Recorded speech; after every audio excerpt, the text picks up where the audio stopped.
morning, children. Today we are going to learn a new story, The Adventures of Tom Sawyer. Are you ready for that? Yes? Children, I will narrate one lesson every day. So get geared up for the story. You know, this Tom Sawyer was the best book by Mark Twain, and it is acknowledged as one of the greatest pieces of American fiction and is as popular today as it was when first published in 1876 in St. Petersburg, Missouri. Tom Sawyer is an exuberant tale of youthful adventures and recounts the escapades of Tom and his friend Huckleberry Finn. So, children, the cost of the book is 210. So, let's start with the lesson number 1. Tom Sawyer and Aunt Polly. Tom. No answer. Tom. No answer. Where has the boy gone? I wonder, you Tom. No answer. Aunt Polly went to the door and stood looking out into the garden. No Tom. So she raised her voice and shouted, You, Tom! But there was not a trace of the little boy. No boy could disappear as quickly as young Tom Sawyer. 1 minute he would be standing beside Aunt Polly, and the next minute he was gone, vanished into thin air. Tom Sawyer lived with his Aunt Polly, his half-brother, Sidney, and cousin, Mary. They lived in St. Petersburg, a village on the bank of the great river Mississippi in USA. Tom and the other children were expected to do various jobs about the house. Sid was not at all adventurous. He quietly did the jobs allotted to him. But Tom was a bundle of mischief, always playing truant or hooky as it was called. Indeed, his aunt had a tough time managing him. But Aunt Polly was not one to give up. She pulled her spectacles from her forehead down to her nose and looked over them above the room. Then she put them up and looked out under them. She hardly ever looked through them.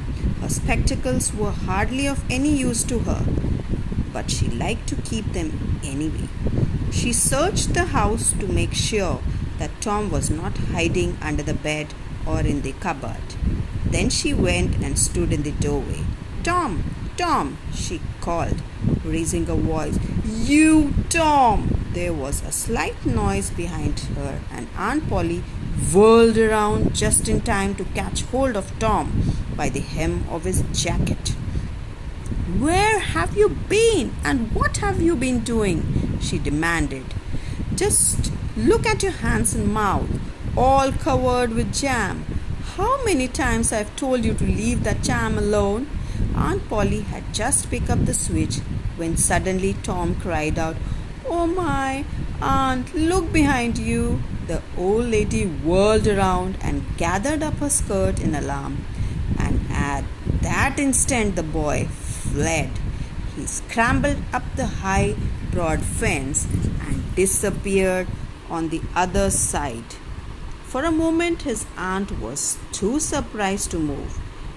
She then lowered her skirts and laughed softly. Bless the boy, she said. He always getting the better of me. But he's my own poor dead sister's son, and I must do my best for him.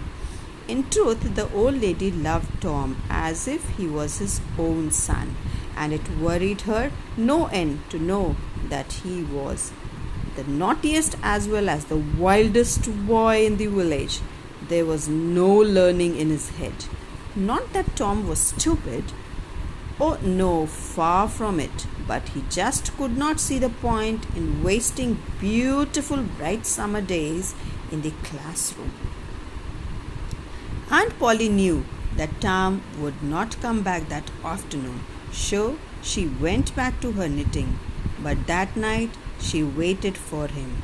As he climbed window, she caught hold of him firmly. His clothes were in a mess, torn and dirty after a fight with another boy. Aunt Polly propped up her precious spectacles on top of her head for safety and gave Tom a good shake. Tomorrow is Saturday, she said, and it'll be no holiday for you. It's hard labor you're going to do, whitewashing my fence, and not until it is all finished will you be free to play. Tom groaned as he got up next morning. Saturday!